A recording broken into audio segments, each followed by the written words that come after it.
Good morning, my dear young Valenzuelanos. Welcome back to our Valenzuela live streaming class on physical science. Buckle up because for today we'll be discussing how energy is harnessed from different sources.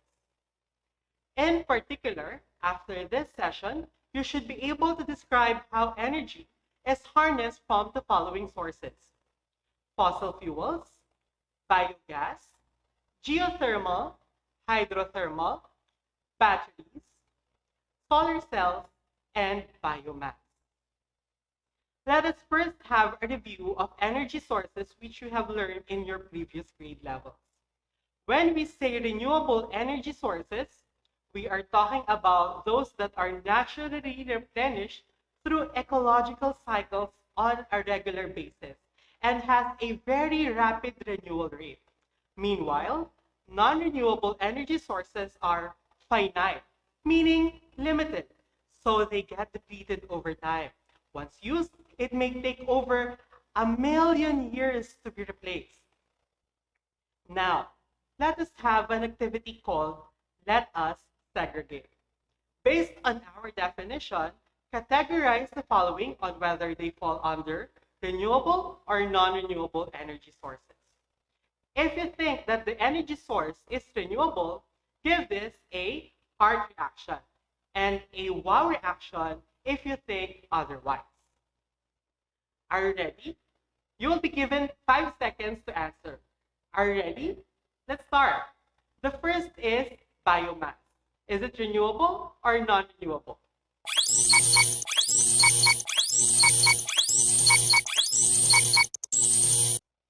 Time's up. If you gave a heart reaction, then you got it right. Biomass is a renewable source of energy. Next, let us have geothermal. Is it renewable or non-renewable?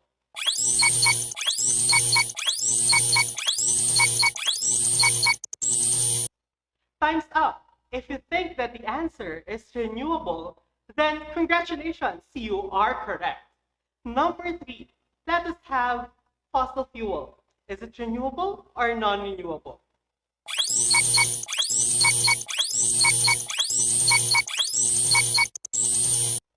Time's up. If you think fossil fuels are non-renewable, then you got it correct. Number 4, how about solar energy sources? Renewable or non-renewable?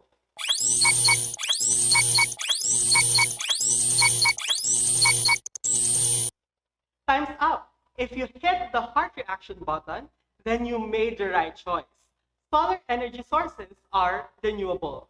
Lastly, how about batteries? Are these renewable or non-renewable?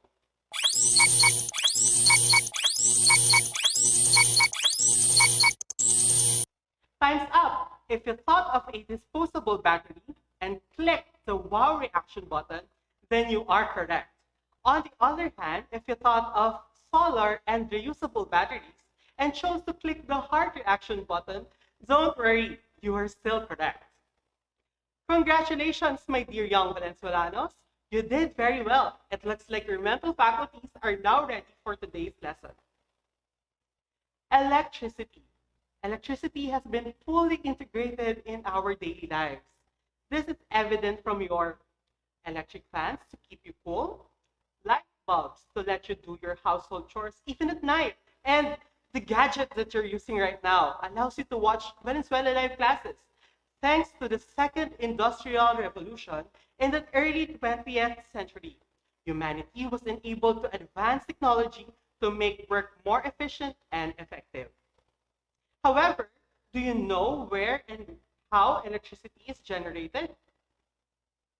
Let us first look at the Philippine Power Supply and Demand highlights in 2017 from the Department of Energy, or DOE. This graph shows power generation in gigawatts per hour and the percentages of each source from 2016 to 2017. If we look at it closely, we can infer that the power generation in 2016 increased from 90,798 gigawatts per hour by 3.9%. This makes the total electricity generated equal to 94,370 gigawatts per hour in 2017. Based on this graph, what are the primary sources of energy in the Philippines? It can be noted from the graph that these are coal, natural gas, geothermal, hydrothermal, and oil-based sources. Now, which of these energy sources is most used in our country? You have 5 seconds in your answer to key in your answer in the comment box below. If your answer is coal, then you are correct. Coal dominates as the primary energy source with a combined share of 50%. Can you imagine? 50% from the Philippines' three island groups, namely Luzon, Visayas, and Mindanao. Based on this, does this make coal the best source of energy? If your answer is yes, why do you think so? If your answer is no, what do you think can be considered the best energy source in the Philippines? Please note this question because you should be able to answer it by the end of our session. Now, let us go back to a younger Earth million years ago. What you're looking at right now is called a swamp. When plants in swamps die after some time, they will be buried under dirt and water. Here, what do you think will happen to the remains if it experiences high pressure and temperature? Did you say coal? If you did, then you are correct. This now makes up our coal deposits underneath rocks and dirt. On the other hand, when plants and animals died and were buried on the ocean floor about 100 million years ago, they will be buried deeper under the layers of sand and silt. They will also experience high pressure and temperature. Due to this, the remains will turn into oil and gas. Now, how are these fossil fuels converted into electricity? The oil industries drill these oil and gas deposits. Then, power plants burn fuels, and the heat generated during this process is used to turn water into steam, which turns the turbines. Then, when the turbines rotate, it means that it has mechanical energy. What device should be in place to convert mechanical energy from the turbine into electricity? Perfect. Generators. Let us recall our previous lesson on electricity and magnetism in your previous grade levels. Generators, as you may already know, convert mechanical energy to electricity. That is why it is connected to the turbines. Let us have an example. When methane reacts with oxygen gas, we'll have carbon dioxide, water, and energy. Here, the energy is released through the process we call combustion, an exothermic process. By exothermic, we mean that the reaction releases energy to its surroundings, meaning energy is written as a part of the product. Based on this reaction, we can see that using this energy source allows the production of carbon dioxide. Aside from this, burning fossil fuel emits other particulates that when combined with water vapor can cause acid rain. In massive amounts, this can cause global scale pollution that is very harmful for our environment. With this downfall, it is said that the use of fossil fuel is not sustainable. While fossil fuels are non-renewable, biomass is not. Biomass refers to organic matter from plants and animals. Plants get their energy from the sun through photosynthesis, which in turn gives energy to animals upon consumption.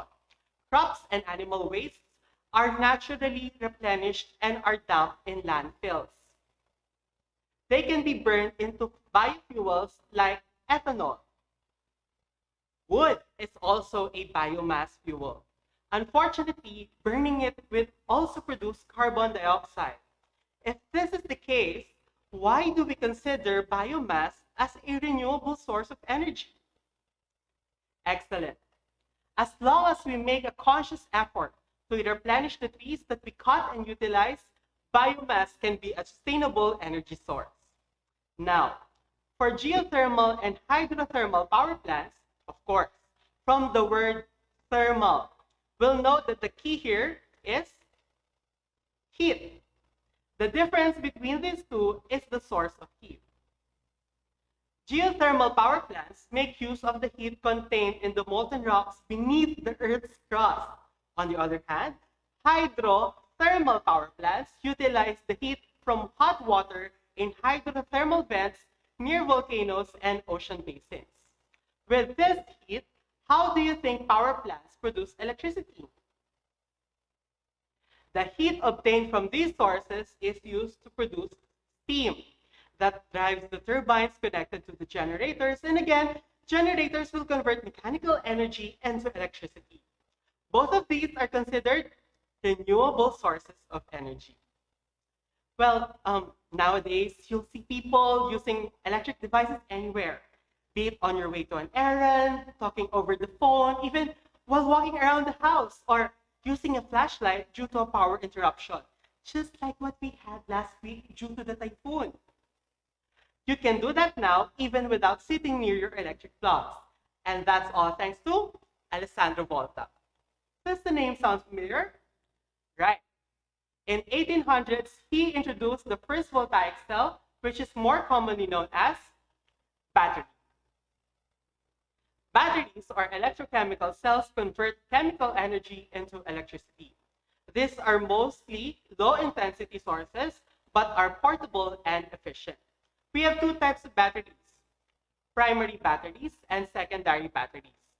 Primary batteries are non-rechargeable batteries that are also known as dry cells. They are called such because the electrolytes, which are aqueous solutions of ionic salt like sodium sulfate, are absorbed in a separator, leaving all other parts of the battery dry. Usually, these are discarded after use. On the other hand, secondary batteries are rechargeable batteries like your lead acid and lithium batteries. Now, let me ask you a question. What is our ultimate source of energy?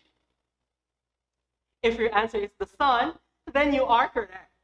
Plants harness energy from sunlight and store it as chemical energy through photosynthesis in their chloroplasts. Likewise, we have a device that can collect energy from sunlight and convert it into electricity.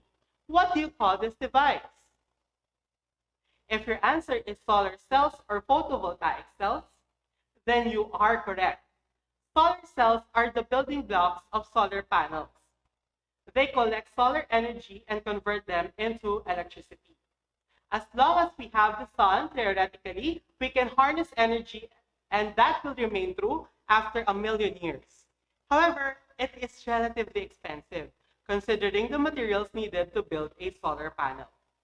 Fortunately, the local government of Valenzuela City has made a huge leap towards the use of solar energy.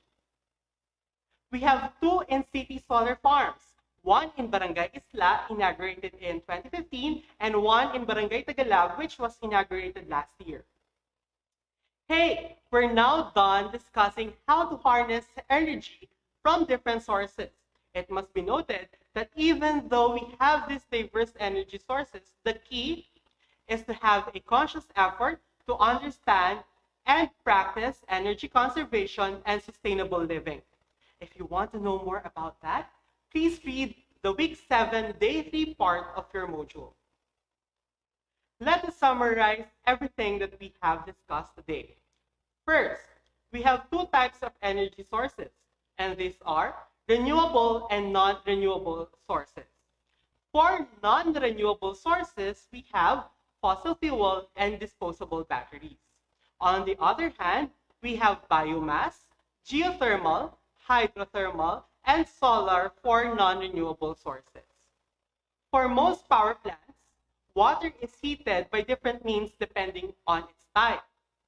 With this, steam is produced, which turns the turbines.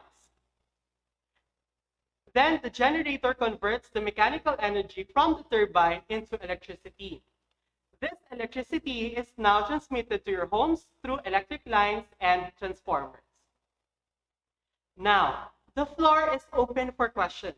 We'll entertain some questions from the comment box below, so be sure to key them in. All right, so for the first question, let's see. How about nuclear power plants? How do they produce electricity? Wow, that's a nice question. Nuclear power plants operate primarily using the process called nuclear fission. It is a process where atoms are split to produce smaller atoms, which then releases energy. This energy heats up the water and then it follows the process we discussed earlier. So water becomes steam and the steam turns the turbines connected to the generators, which converts mechanical energy into electricity. Right. Okay, so that's it. Next question. Okay, so next question. Is hydrothermal the same with hydroelectric power plants? Okay. So thank you for this question. Hydrothermal power plants, as said earlier, use heat from hydrothermal vents beneath the Earth's crust. On the other hand, hydroelectric power plants make use of the kinetic energy from falling water initially situated in high places, giving them high gravitational potential energy, or GPE, usually in dams or falls, to turn the turbines, which again is connected to the generator. Okay, do we have any more questions?